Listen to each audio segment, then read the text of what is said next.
la reunión del pueblo de Dios en su segunda venida. Versículo 27. Y entonces enviará a los ángeles y reunirá a sus escogidos de los cuatro vientos, desde el extremo de la tierra hasta el extremo del cielo. A través de toda la historia de la iglesia, y yo quiero recalcar eso, a través de toda la historia de la iglesia hasta el siglo XIX, los creyentes habían creído prácticamente en unanimidad que el Señor Jesucristo habría de regresar una sola vez a la tierra, y que en ese momento la iglesia sería arrebatada para encontrarse con su Señor. Repito, esa había sido la creencia de la iglesia a través de toda su historia.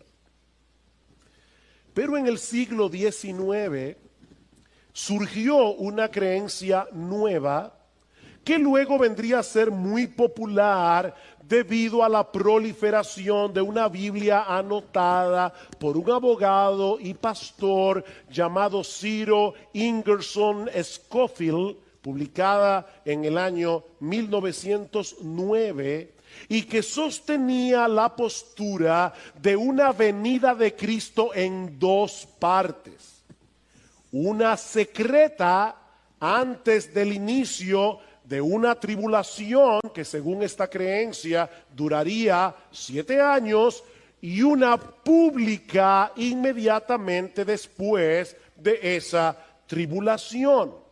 En esa primera parte de la segunda venida, la parte secreta, la iglesia sería arrebatada para no pasar por la gran tribulación, mientras que en la segunda etapa de la segunda venida habría de ocurrir todo lo que hemos estudiado hoy en el discurso del Monte de los Olivos. Según esta posición teológica, conocida como rapto pretribulacional, los elegidos de los que se habla en el versículo 27 son los judíos que supuestamente se van a convertir durante ese periodo de tribulación. Esta creencia ha venido a ser tan popular que incluso ya se han filmado varias películas con este tema. Hollywood siempre trata de sacarle partido a las cosas sensacionalistas. Una de esas películas se filmó en el año 2015, titulada Dejados Atrás, protagonizada nada más y nada menos que por Nicolas Cage, un actor de Hollywood sumamente conocido. Ahora, de nuevo quiero volver a decir lo que decía al principio. Mis hermanos, yo no quiero generar controversias innecesarias con este mensaje, y mucho menos ser ofensivo con todos aquellos que creen en una segunda venida en dos etapas y en un rapto pre-tribulacional. De hecho, nosotros mismos venimos de esa tradición. Eso creía nuestra iglesia hace muchos años atrás, porque eso fue lo que aprendimos en la iglesia donde conocimos al Señor hace 40 años.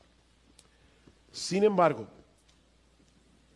creemos que la evidencia del Nuevo Testamento apunta hacia la segunda venida como un solo evento en el que la iglesia, formada por judíos y gentiles que han creído en Cristo, saldrán al encuentro de su Señor, mientras que los incrédulos recibirán juicio y condenación.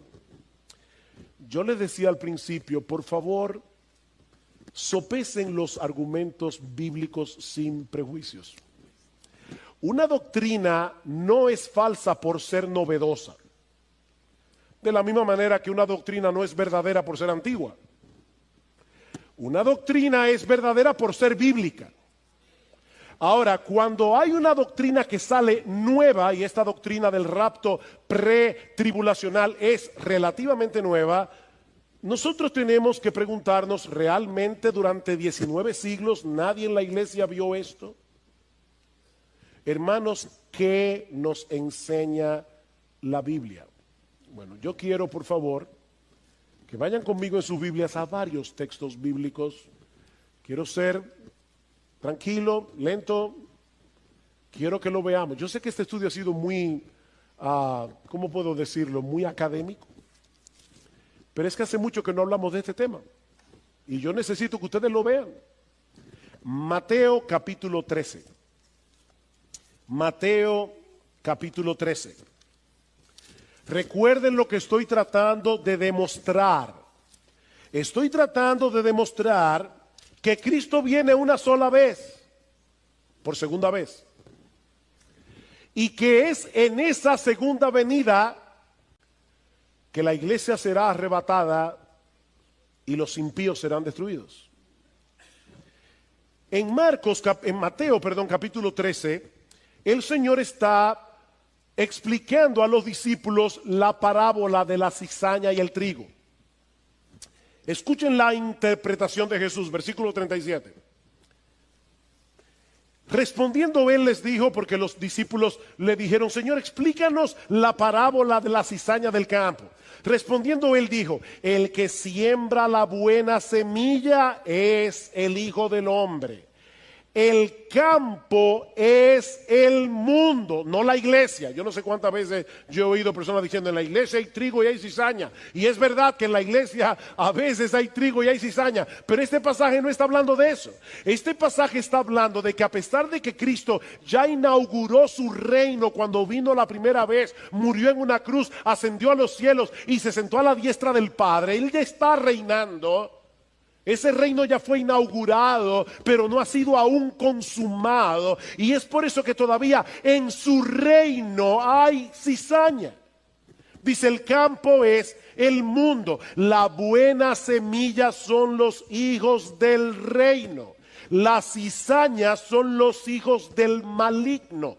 Y el enemigo que la sembró es el diablo. La siega es el fin del mundo. Y los segadores son los ángeles.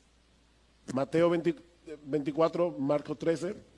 Por tanto, así como la cizaña se recoge y se quema en el fuego, de la misma manera será en el fin del mundo. El Hijo del Hombre enviará a sus ángeles y recogerán de su reino a todos los que son piedra de tropiezo, a los que hacen iniquidad, y los echarán en el horno de fuego. Allí será el llanto y el crujir de dientes. Entonces los justos resplandecerán como el sol en el reino de su Padre.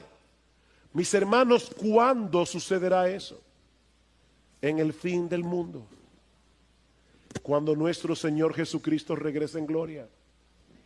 Los malos serán recogidos de su reino y los justos también serán recogidos por los ángeles del cielo para reinar con Cristo por los siglos de los siglos.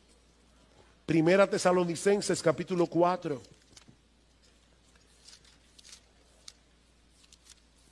Primera Tesalonicenses capítulo 4.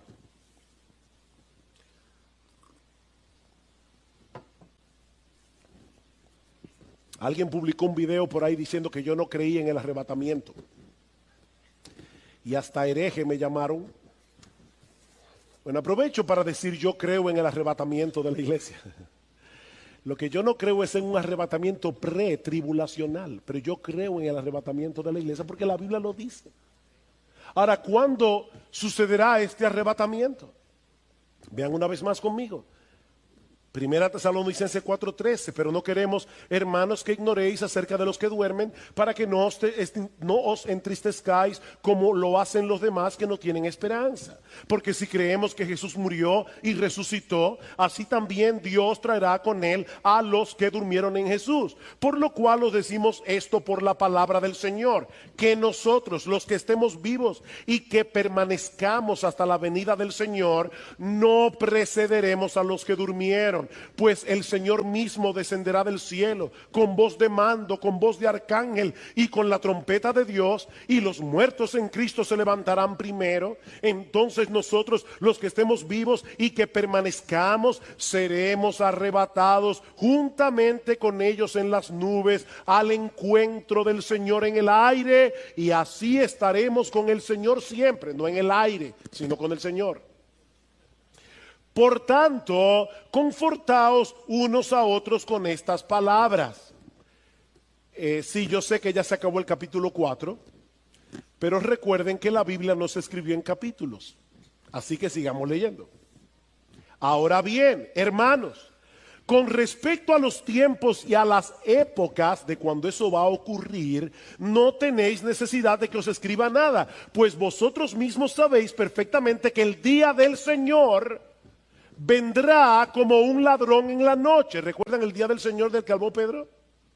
El día del Señor vendrá como un ladrón en la noche, que cuando estén diciendo paz y seguridad, entonces la destrucción vendrá sobre ellos repentinamente como dolores de parto a una mujer que está encinta, y no escaparán.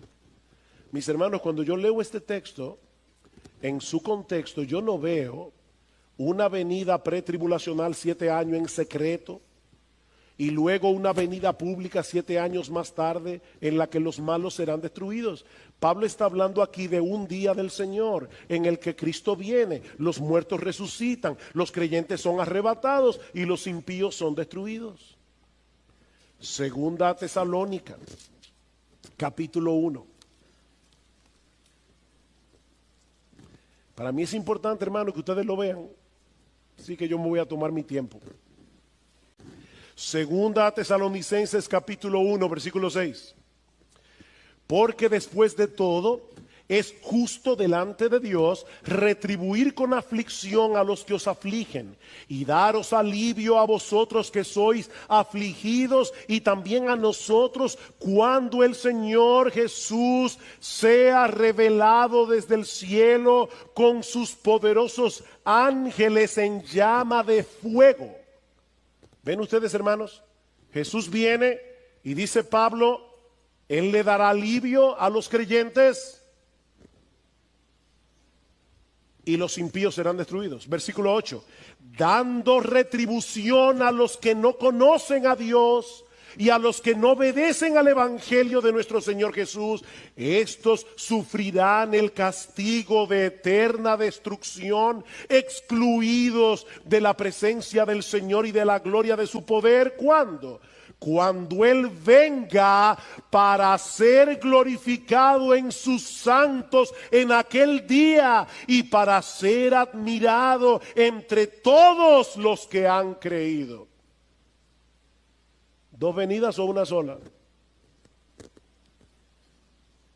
Dice, el día que el Señor venga, los impíos serán destruidos y Él será admirado por sus santos, aquellos que han creído. Pero no se detiene allí, capítulo 2.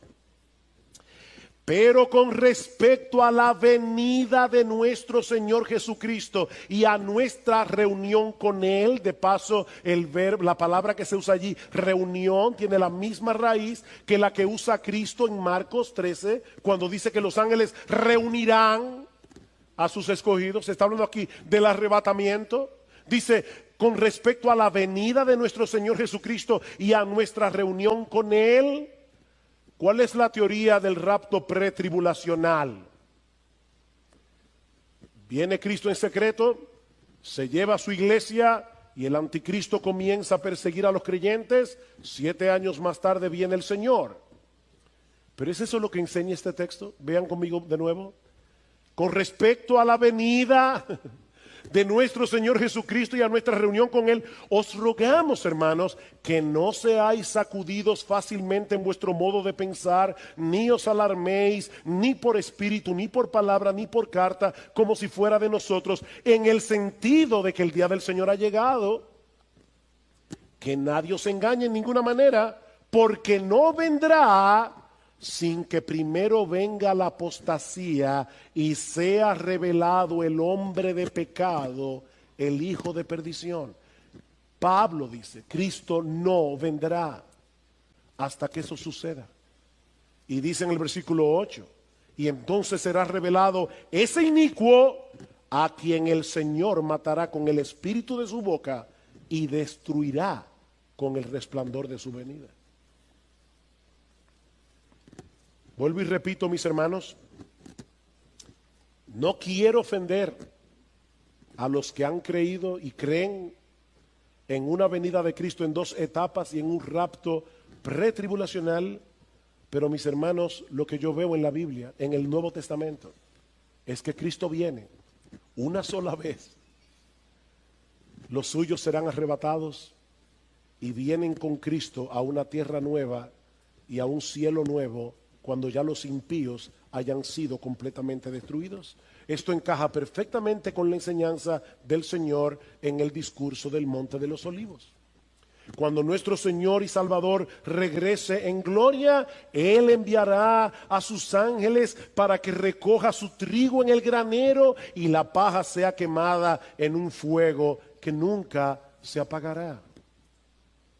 Ahora, yo no quisiera, mis hermanos, que la parte controversial de este mensaje desvíe nuestra atención del hecho de que estamos a la espera del regreso de nuestro bendito Señor y Salvador. En eso estamos de acuerdo, ¿verdad? Dice el pastor Albert Martin acerca de este capítulo: lo que es más importante en este capítulo está claro: Cristo viene. Y lo que está claro debe dominar nuestros pensamientos. Mis hermanos, Cristo viene. Por más que el mundo se burle de esa expresión, como dice Pedro en su segunda carta, el día llegará cuando los cielos se estremecerán y todos verán al Hijo del Hombre viniendo en las nubes con poder y gran gloria. Y así como se cumplieron al pie de la letra cientos de profecías que anunciaban la primera venida de Cristo, mis hermanos, así podemos tener completa certeza de que Él regresará por segunda vez para ser admirado entre todos los que han creído, como dice Pablo. Mis hermanos, esa es nuestra esperanza.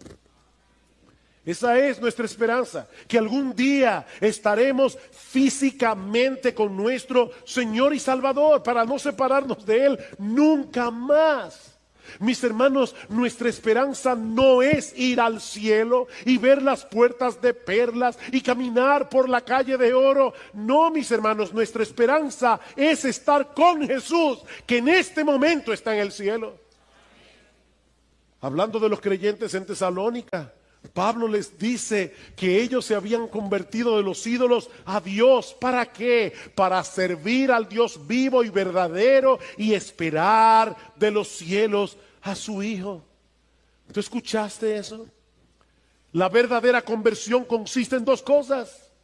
En la verdadera conversión, los ídolos del corazón son destronados para colocar a Dios en el trono de nuestras almas como el objeto máximo de nuestro deleite. Pero al mismo tiempo la conversión redirige, replantea por completo el objeto de nuestra esperanza. Nosotros nos convertimos para esperar de los cielos a su Hijo. Para eso nos convertimos. Para tener esa esperanza. Todos los seres humanos viven por una esperanza. Eso es lo que los motiva a levantarse por la mañana. Eso es lo que los lleva a hacer todo lo que hacen cada día. Bueno, mis hermanos, lo que Pablo está diciendo aquí es que uno de los resultados de la salvación es llevarnos a esperar en la segunda venida de Cristo por encima de cualquier esperanza terrenal. Sí, hay muchas cosas legítimas que nosotros podemos esperar en esta vida. Pero ninguna de ellas puede competir con esa esperanza. El Señor descenderá del cielo y nosotros nos reuniremos con Él. Y yo te pregunto, mi hermano, ¿es esa tu esperanza? ¿O hay muchas cosas de este mundo que han comenzado a eclipsar tu anhelo por la segunda venida de Cristo? Mi hermano, ¿cuándo fue la última vez que tú te levantaste por la mañana y pensaste, podía ser hoy? Puede ser hoy. Hoy yo quiero que sea hoy. Oh, si ven, Señor Jesús, como dice Juan en el Apocalipsis. Porque mi hermano, si no es así, tu vida espiritual está en peligro.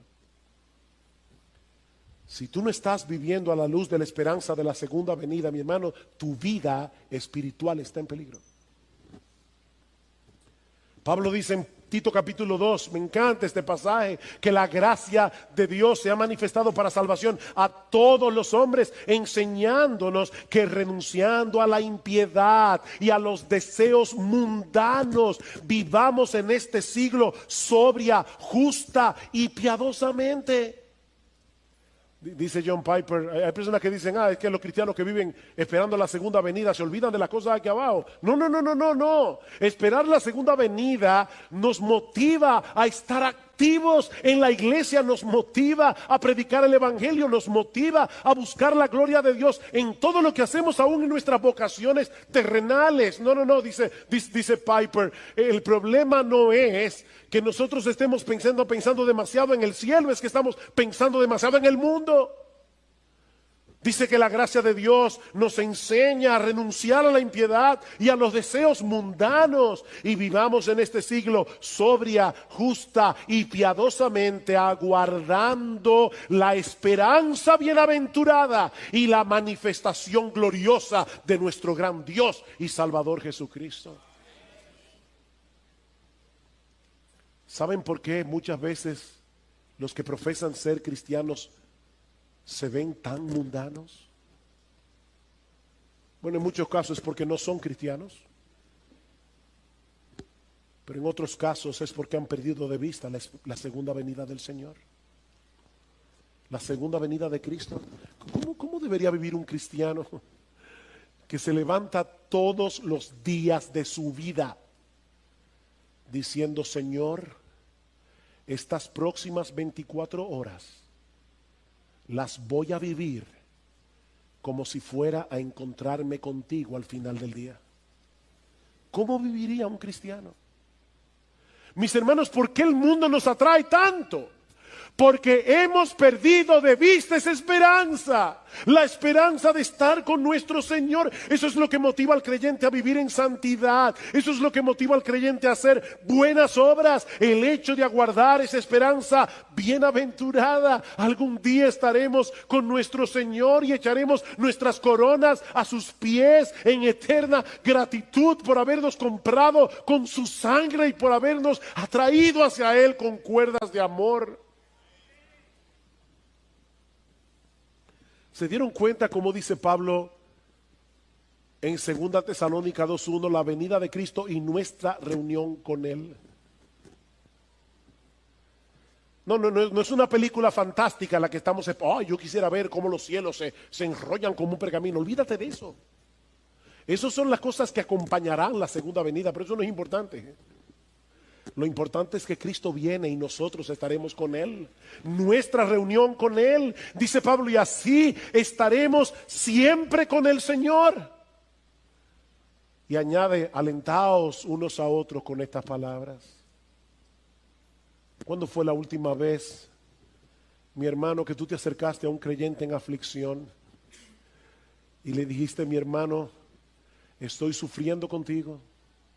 Yo sé lo que tú estás pasando, pero no te olvides, hay una luz al final del túnel porque Cristo viene. ¿Cuándo fue la última vez que tú alentaste a alguien con esas palabras? Porque Pablo dice, alentaos unos a otros con estas palabras. Hermanos, Cristo viene. Y yo te pregunto una vez más, mi amigo, ¿es esa tu esperanza? Miembro de Iglesia Bíblica del Señor Jesucristo, ¿estás aguardando con expectativa el retorno de tu Señor? ¿Estás velando, estás orando, estás ocupado en buenas obras? Estad preparados. El Señor exhorta a sus discípulos, a los 12 apóstoles que estaban allí, que escucharon originalmente este discurso. El Señor los exhorta a estar alertas en cuanto a la destrucción de Jerusalén.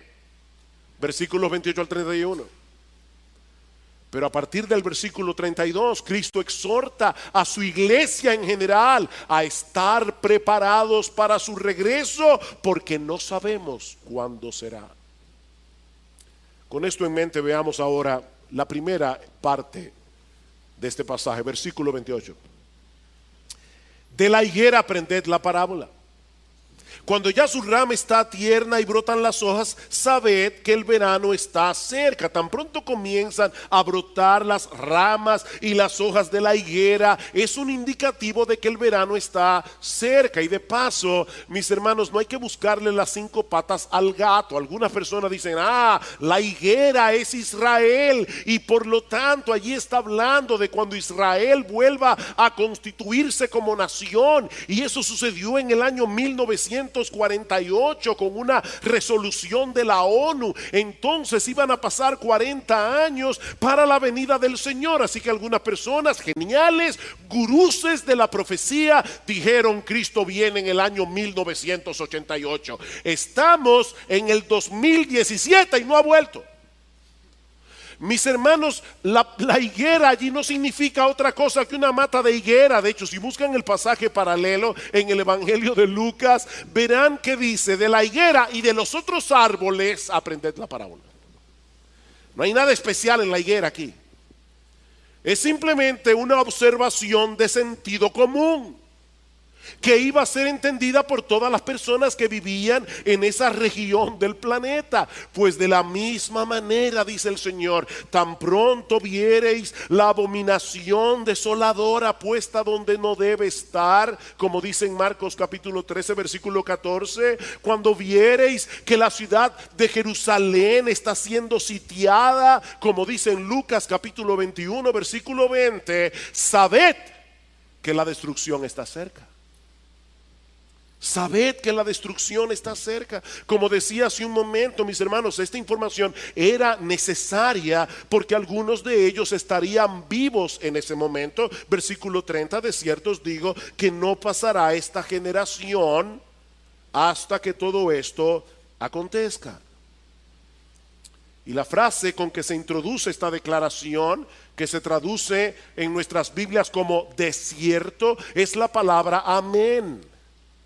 Amén, amén os digo. Es una declaración que tiene una certeza absoluta, es una declaración solemne. Lo que el Señor está diciendo a los discípulos que estaban incrédulos, pensando: ¿y de verdad el templo será destruido? La casa de Dios, ese edificio tan masivo, será destruido de tal manera que no quedará piedra sobre piedra. Cristo dice: amén, solemnemente os digo que esta generación no pasará antes del cumplimiento de esta profecía. Y fue exactamente así.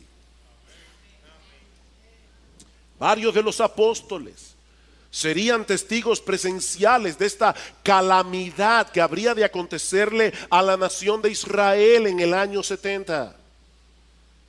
Aunque el cumplimiento de esta profecía parecía algo imposible en ese momento, el Señor quiere desarraigar de la mente de los discípulos cualquier duda que ellos pudieran estar albergando en sus corazones. Versículo 31, el cielo y la tierra pasarán, pero mis palabras no pasarán. ¿A ustedes les parece de verdad increíble que el templo sea destruido? No, déjenme decirles ahora algo más increíble. El cielo y la tierra pasarán. No el templo, no. El cielo y la tierra, el universo entero pasará. Pero mis palabras no pasarán. No pasarán. Ya Cristo había dicho en el versículo 24, el sol se oscurecerá, la luna no dará su resplandor, las estrellas caerán del cielo, las potencias que están en los cielos serán conmovidas, el cielo y la tierra pasarán, mis hermanos, para dar paso a los nuevos cielos y la nueva tierra. Dice en segunda de Pedro capítulo 3 versículo 10 que el día del Señor, y por el contexto sabemos que el día del Señor es el día de la segunda venida de Cristo. El día del Señor vendrá como ladrón en la noche, en el cual los cielos pasarán con grande estruendo, los elementos ardiendo serán deshechos, y la tierra y las obras que en ellas hay serán quemadas. Es por eso que la segunda venida y el fin del mundo coinciden. Mis hermanos, ¿qué está describiendo Cristo aquí? La segunda venida. ¿Qué va a pasar después de la segunda venida? ¿Un reino de 1000 años? No. Lo que va a suceder después de la segunda venida de Cristo es cielos nuevos y tierra nueva. Pero nosotros, dice Pedro, esperamos según sus promesas cielos nuevos y tierra nueva, en los cuales mora la justicia. Nos parece difícil imaginar algo así. El cielo y la tierra parecen tan estables. El cielo y la tierra parecen tan inamovibles. Y sin embargo pasarán. Pero, y este es el énfasis de las palabras de Jesús en este versículo, mis palabras no pasarán. Las palabras de Cristo tienen un cimiento inamovible, porque son las palabras del Dios encarnado. Y tal parece que hay una conexión intencional aquí entre lo que dice el Señor en Marcos 13 con lo que dice el profeta Isaías en Isaías capítulo 40 versículo 8. Dice: sécase la hierba, marchítase la flor, mas la palabra del Dios nuestro permanece para siempre.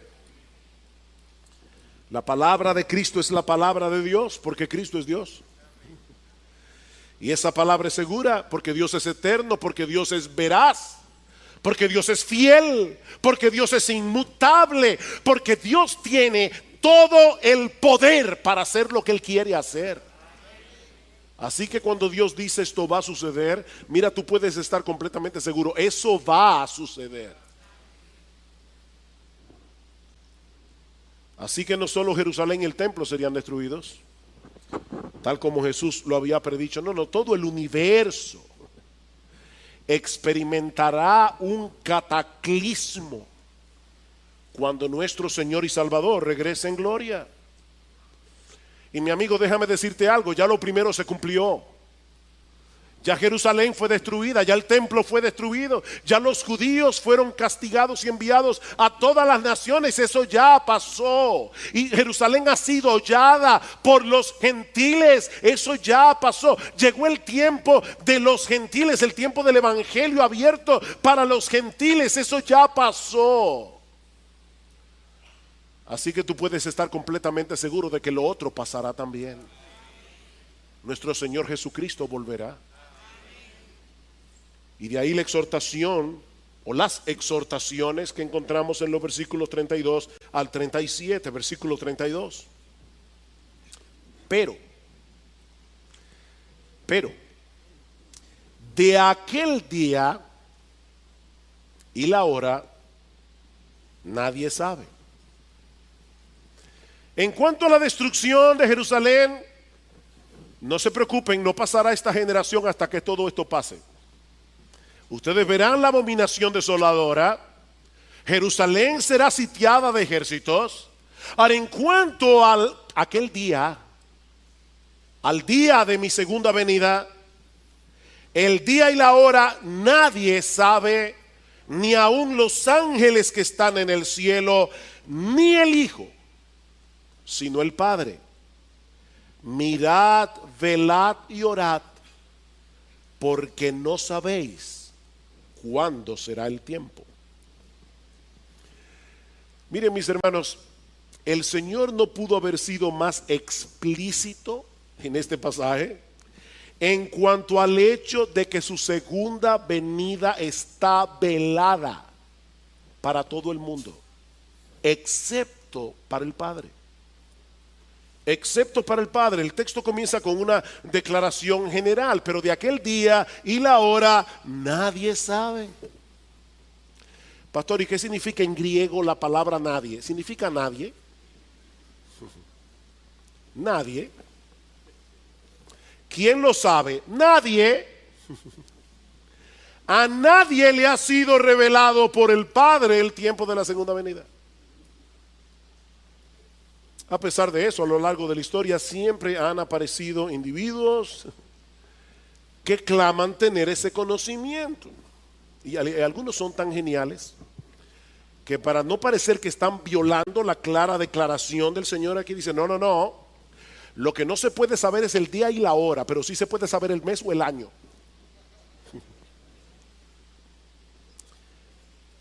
Nadie sabe el tiempo. Ni el día, ni la hora, ni la semana, ni el mes, ni el año. Que eso nadie lo sabe. Nadie lo sabe. Y Cristo da una declaración ahora más particular. Él dice, ni los ángeles lo saben. Nadie lo sabe, ni los ángeles lo saben, aunque ellos van a jugar un papel importante en este evento. Recuerdan lo que dice el Señor en el versículo 27, dice, entonces le enviará a sus ángeles y juntará a sus escogidos de los cuatro vientos, desde el extremo de la tierra hasta el extremo del cielo. Los ángeles tienen una tarea que llevar a cabo durante la segunda venida. Pero ¿saben qué? Yo supongo que los ángeles no usan agenda. Hay muchos de nosotros que tienen agendas. Bueno, si hay una agenda en el cielo, una agenda de los ángeles, la segunda venida está en blanco. En esa agenda solo dice lo que ellos van a hacer en la segunda venida, pero la fecha de la segunda venida en la agenda de los ángeles está en blanco. Ellos no saben cuándo viene Jesús. Pero no solo eso, tampoco los apóstoles lo saben, o lo sabían. Vean el versículo 33, dice, mirad, velad y orad porque no sabéis. ¿Quiénes no sabían? Los apóstoles que estaban escuchando a Jesús. No sabéis cuándo será el tiempo. Versículo 35, velad pues porque no sabéis cuándo vendrá el Señor de la casa. Mis hermanos, los apóstoles que pusieron el fundamento sobre los cuales está edificada la iglesia de Cristo, como dice Pablo en Efesios capítulo 2, versículo 20, los que escribieron el Nuevo Testamento, donde están hoy las palabras de Jesús, ellos murieron sin saber el día de la segunda venida. Pero este texto dice algo todavía más sorprendente. Versículo 32. Pero de aquel día y la hora nadie sabe, ni aun los ángeles que están en el cielo, ni el Hijo. Ni el Hijo, sino el Padre. Wow, el Señor acaba de afirmar en el versículo 31 que sus palabras no pasarán. O sea, Él acaba de equiparar sus palabras a las palabras del Padre, pero ahora nos dice en el versículo siguiente que a Él no le fue revelado el tiempo de su segunda venida. ¿Cómo podemos explicar esto? Mis hermanos, esta declaración no debiera ser tropiezo para nadie que acepte la doctrina bíblica de la encarnación, de la segunda persona de la Trinidad. Mis hermanos, cuando Dios el Hijo aceptó la voluntad del Padre de venir a salvarnos, Él tuvo que asumir una naturaleza humana semejante en todo a la nuestra, pero sin pecado.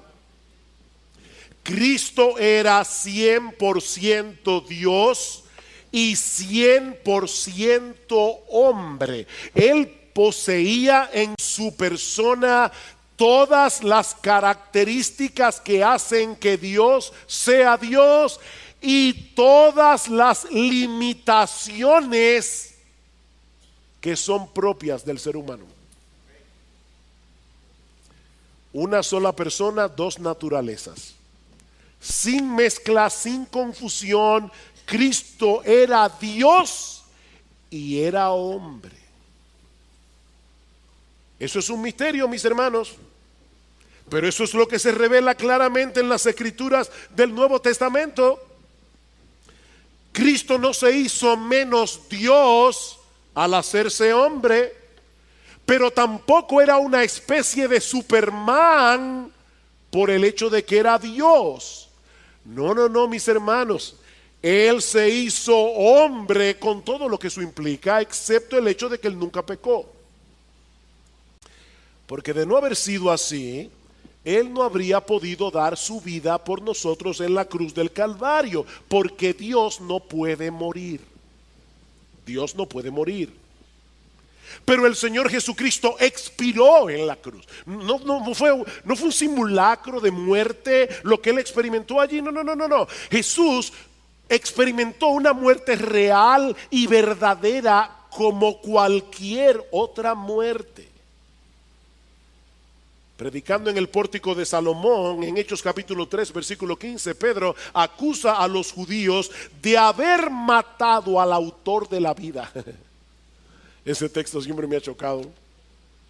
Ustedes mataron al autor de la vida. ¿Cómo puede ser posible que simples criaturas del polvo hayan podido matar al que creó todas las cosas, incluyendo la vida misma? Mis hermanos, la naturaleza humana que asumió el Hijo de Dios era humana, era verdaderamente humana. Y los seres humanos mueren. Y los seres humanos no lo saben todo. Es en su condición de humillación que Cristo afirma en este pasaje no conocer el tiempo de su venida. Mis hermanos, en su condición humana, Jesús conocía únicamente lo que el Padre quiso que él supiera. ¿Oyeron eso? En su condición humana, Jesús, el Hijo de Dios, sabía únicamente lo que el Padre quería que él supiera. Hasta ese punto de dependencia y de humillación llegó el Hijo de Dios al encarnarse. Juan capítulo 12, versículo 49, porque yo no he hablado por mi propia cuenta. El Padre que me envió, Él me dio mandamiento de lo que he de decir y de lo que he de hablar. Wow. El Padre me dijo, mira, mi hijo, esto es lo que tú vas a decir cuando estés en la tierra. Hasta ese punto de dependencia, de obediencia, de humillación, llegó el Hijo de Dios para salvarte a ti y a mí. Más adelante, Juan capítulo 15, versículo 15. Escuchen este versículo con atención. Dice el Señor a sus discípulos: ya no os llamaré siervos, porque el siervo no sabe lo que hace su Señor, pero os he llamado amigos, porque todas las cosas que oí de mi Padre os las he dado a conocer. Y el tiempo de su segunda venida no fue una de esas cosas. El Padre no le reveló eso a Jesús durante su encarnación. Y, hermanos, esto es una lección para nosotros en cuanto a la aceptación de la voluntad de Dios. Porque no vemos en la Biblia a Jesús diciendo: Padre, por favor, es mi segunda venida, es el tiempo de mi glorificación, por favor, dime dame un tips de cuándo es. No, el Padre le dijo: tú no tienes por qué saber eso. Y el Señor no tiene problema en decir: yo no lo sé. Como hombre no lo sé. En mi condición de humillación no lo sé. En mi naturaleza humana no lo sé. Ni el Hijo. Ahora, déjenme volver atrás. Hermanos, esta declaración de Jesús no debería ser causa de tropiezo. Esta declaración de Jesús debe ser causa de un asombro reverente. De un asombro reverente, la segunda persona de la Trinidad se hizo hombre para salvarnos, verdaderamente hombre, con todas las limitaciones de la naturaleza humana, incluyendo la limitación del conocimiento. Porque de no haber sido así, Cristo no nos hubiera podido salvar. Él tenía que ser Dios y hombre, no Dios hombre, porque eso ya sería una tercera categoría, ni Dios ni hombre. Es Dios hombre. No. Él no es Dios hombre. Él es Dios y hombre. Él lo sabe todo, no lo sabe todo. Él es todopoderoso, es débil y murió en debilidad. Es eterno y murió en la cruz. Puede estar en todas partes y no puede estar en todas partes. Pastor, explíqueme eso. No puedo. No puedo. Eso es un misterio. Pero eso es lo que dice la Biblia. Ahora, de paso, hermanos, esta es una prueba contundente a favor de la integridad de las Escrituras. Piensen en esto. Cuando se escribieron los evangelios, la iglesia estaba por todo el imperio romano predicando que Jesucristo, siendo Dios, se hizo hombre para salvarnos. Y los apóstoles no hubieran sido inspirados por el Espíritu Santo y ellos hubieran inventado lo que escribieron en los evangelios, miren, probablemente ellos no hubieran puesto ese versículo ahí. Porque ellos sabían que eso podía atentar contra la deidad de Cristo, como de hecho hacen los testigos de Jehová en el día de hoy, que son unos herejes. Porque no creen que Cristo es Dios, eso es una herejía. Pero ellos fueron inspirados por el Espíritu Santo. Y por lo tanto ellos escribieron con exactitud lo que Jesús dijo. Y lo que Jesús dijo es que del día y la hora nadie sabe, ni el Hijo, sino el Padre. Y ellos escribieron eso inspirados por el Espíritu Santo. Versículo 33. ¿Qué debemos hacer ante esta realidad de que no sabemos el tiempo de la venida? Mirad, velad y orad, porque no sabéis cuándo será el tiempo. Mirad, velad y orad. Como nadie puede saber con certeza que no será en este año, que no será en el otro, mirad, velad y orad. Alguien me preguntaba el domingo pasado, dos jovencitas de aquí de la iglesia, me preguntaron: pastor, pero si Jesús dijo que este evangelio debía ser predicado a todas las naciones, ¿no es eso una señal de que Jesús no puede venir pronto? Porque hay muchas naciones no alcanzadas. Mi respuesta fue: no necesariamente. Porque lo que Jesús dice literalmente en este pasaje es que el evangelio debe llegar a todas las etnias del planeta, a todas las etnias del planeta. Y lo cierto es que hay algunas de esas etnias que hoy están entre el grupo de las no alcanzadas, que en algún punto de la historia recibieron ya el evangelio. Muchos de los países de Medio Oriente que hoy son musulmanes ya recibieron el evangelio en el siglo I, segundo, tercero, cuarto. Ya se les predicó el evangelio, ya llegó el evangelio ahí. Pero por otro lado, mis hermanos, nuestro Dios es todopoderoso y Él puede mover el corazón de los suyos a un movimiento misionero tan grande que en muy poco tiempo las etnias que Cristo tenía en mente cuando Él dijo eso sean alcanzadas. Así que ¿saben qué, mis hermanos? Nosotros no sabemos cuándo vendrá Jesús. No lo sabemos. Por lo tanto, mirad, velad y orad, porque aparte de todo, la segunda venida de Cristo es el próximo gran evento en el calendario de la historia de la redención. Eso es lo que estamos esperando. Por lo tanto, dice Cristo, mirad, es decir, debemos prestar atención. Segundo, velad, es decir, debemos mantenernos alertas. Y tercero, debemos orar. La palabra que se traduce aquí como velar es lo contrario de estar dormidos. Mis hermanos, ¿qué es lo que pasa cuando nosotros estamos dormidos? que perdemos contacto con la realidad, ¿no es así? Tú estás dormido. Un individuo puede tener un mal matrimonio, puede tener un montón de deudas, puede ser que mañana lo boten del trabajo, pero si él logra conciliar el sueño, él pierde contacto con esa realidad. Los problemas siguen ahí, pero él está durmiendo. Aunque los problemas siguen ahí, él pierde contacto con la realidad.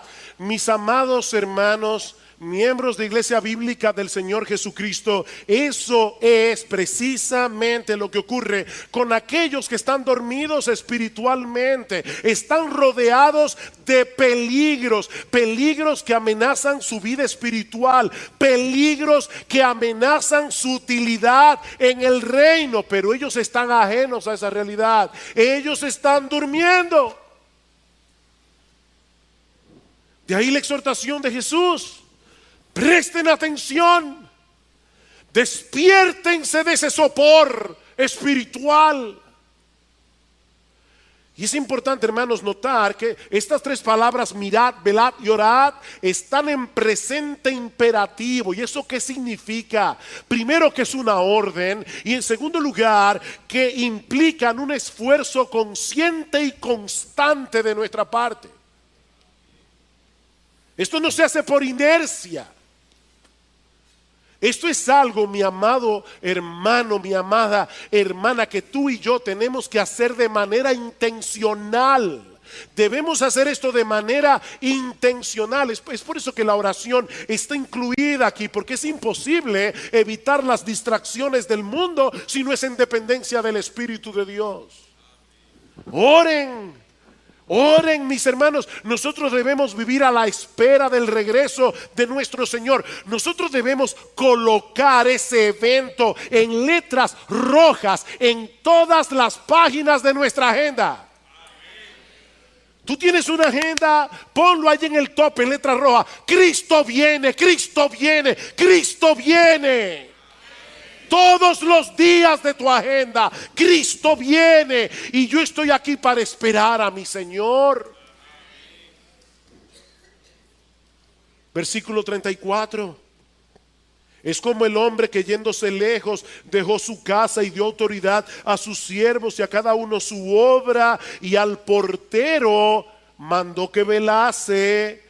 Velad pues, porque no sabéis cuándo vendrá el Señor de la casa, si al anochecer o a la medianoche o al canto del gallo o a la mañana, para que cuando venga de repente no os halle durmiendo. Y lo que a vosotros digo, a todos lo digo: velad. Velad. ¿Se dan cuenta cómo se resaltan aquí las mismas cosas otra vez? No sabemos cuándo viene Jesús y su venida será repentina. ¿Vieron eso? Para que cuando venga de repente no os halle durmiendo. Cada uno debe mantenerse espiritualmente despierto para poder hacer lo que Cristo le encargó que hiciera, de acuerdo a sus dones, de acuerdo a sus oportunidades. Mi hermano, tú fuiste salvado por Cristo para hacer algo. Él te dio dones.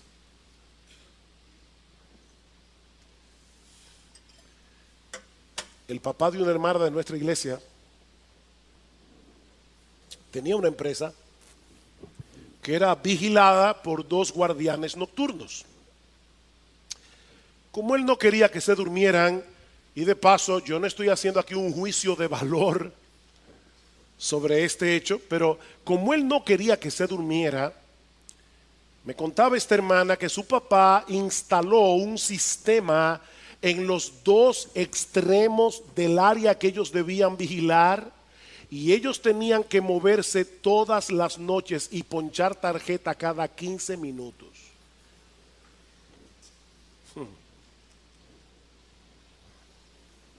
Cada 15 minutos. ¡Pah! Y volver otra vez la noche entera. La noche entera. ¿Saben qué, mis hermanos? Nuestro Dios en su gracia ha instalado un sistema para que tú y yo nos mantengamos despiertos, espiritualmente despiertos.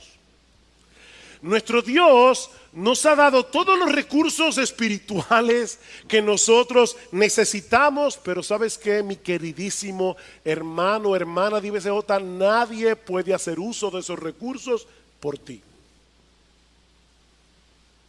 Eres tú el que debes mantenerse despierto. Eres tú. Eres tú el que tienes que leer diariamente su palabra. Porque la palabra es lo que nos da una dosis de realidad. La palabra de Dios. Nosotros tendemos como a ser pajaritos en el aire, pero la palabra de Dios nos aterriza. Sed sobrios y velad, porque vuestro adversario el diablo, como león rugiente, anda alrededor buscando a quien devorar. Sed sobrios, tengan buen juicio, porque estamos en una batalla y el enemigo que tenemos en contra es un enemigo formidable.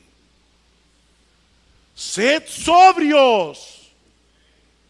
No estamos en un picnic en el Parque Mirador, estamos en un campo de batalla. No aflojes tu fusil y no te duermas,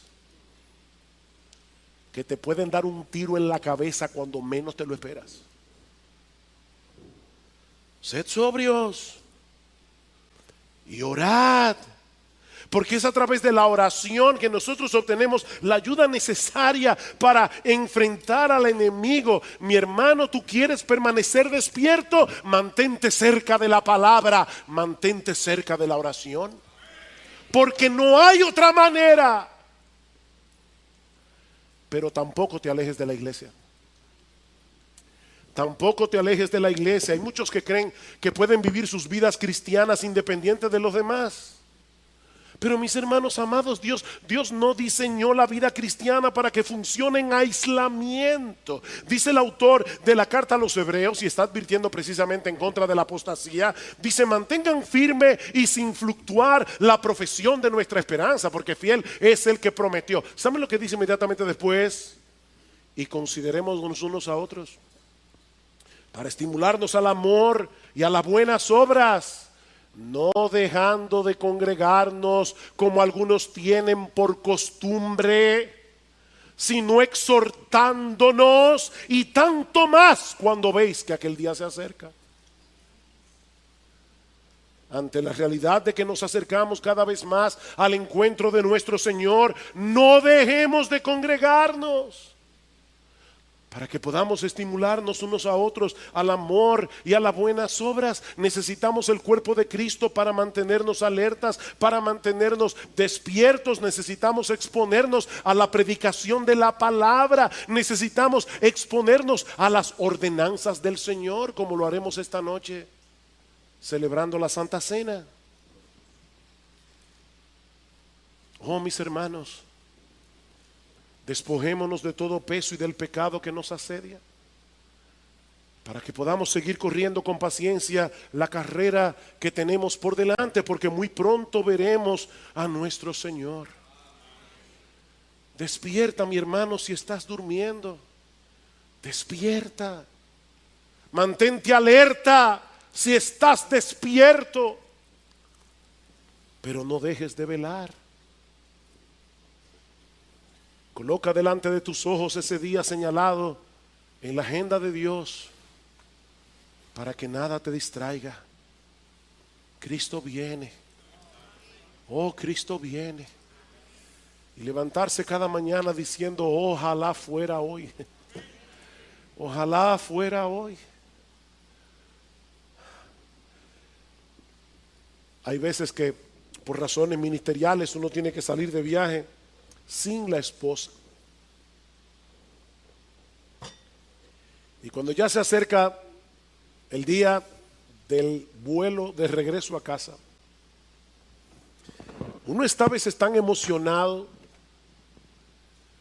por volver a casa y ver a la familia que uno no puede dormir. ¿No les ha pasado eso? Uno no puede dormir.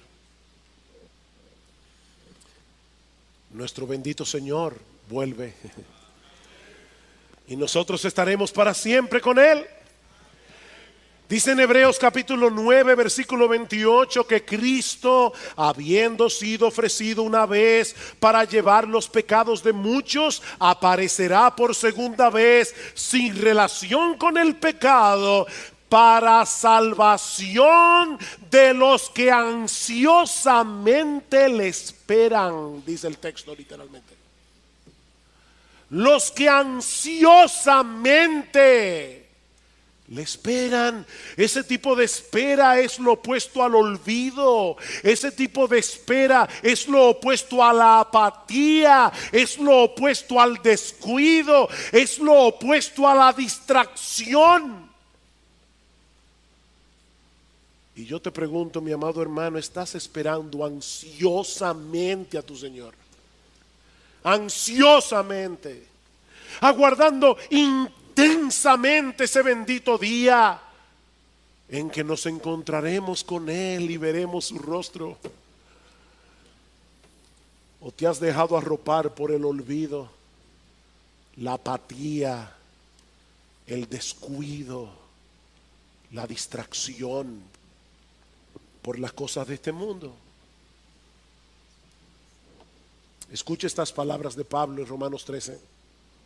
Y esto conociendo el tiempo, que es ya hora de levantarnos del sueño, porque ahora está más cerca de nosotros nuestra salvación que cuando creímos. La noche está avanzada y se acerca el día. Desechemos pues las obras de las tinieblas y vistámonos las armas de la luz. Andemos de día honestamente, no en glotonerías y borracheras, no en lujurias y lascivias, no en contiendas y envidias, sino vestíos del Señor Jesucristo y no proveáis para los deseos de la carne. Despierta, mi hermano, deja esa mundanalidad. Desconéctate de todo eso que está adormeciendo tus sentidos espirituales. Y espera ansiosamente la venida de tu Señor. Y si tú estás aquí sin Cristo en esta mañana, yo quiero exhortarte a que te ampares en su gracia perdonadora, porque mi amigo, todavía estás a tiempo. Cristo es y seguirá siendo un gran Salvador hasta que Él regrese en gloria. Pero aquellos que sean encontrados impenitentes en el día de su venida, entonces tendrán que comparecer delante de Él, ya no como un Salvador, sino como un juez. Oh, mi amigo, que no te quepa la menor duda de que todas las profecías de la segunda venida de Cristo se...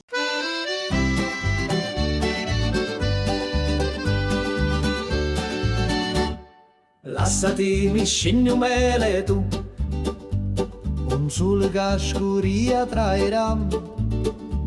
Mi dissi vieni con me stasera, una sera che pari a magia, una cantina che durava musto, lugori mio, gli incidetti tutto.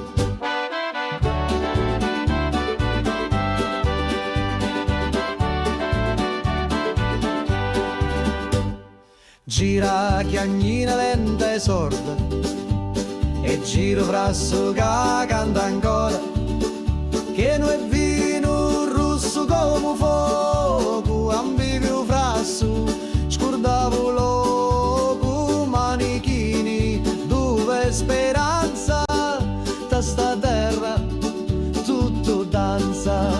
Prega Maria che faccio milico, mi persi su dai panni rossi, c'era una croce fatta d'olivi, mi dai sopra senza scusa. Prega Maria, non sa ciucciù, se era morio era tabù. Ammuzzo tutto frasso, scioglieva cori come passo.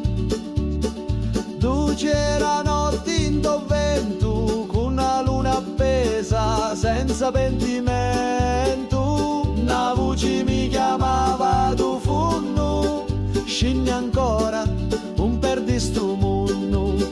Da cantina il tempo si ferma, ogni goccia è storia eterna, cutti a me lato, cutti a me cori, sti stidi cacciato non mori, scuro fora, ma luci dintra, a voci do, sempre mi senta. Prega Maria che faccio milico, mi persi su dai panni rossi, c'era una croce fatta d'olivi, mi dai sopra senza scusa. Prega Maria, un saccio giù, se era morio era tabù.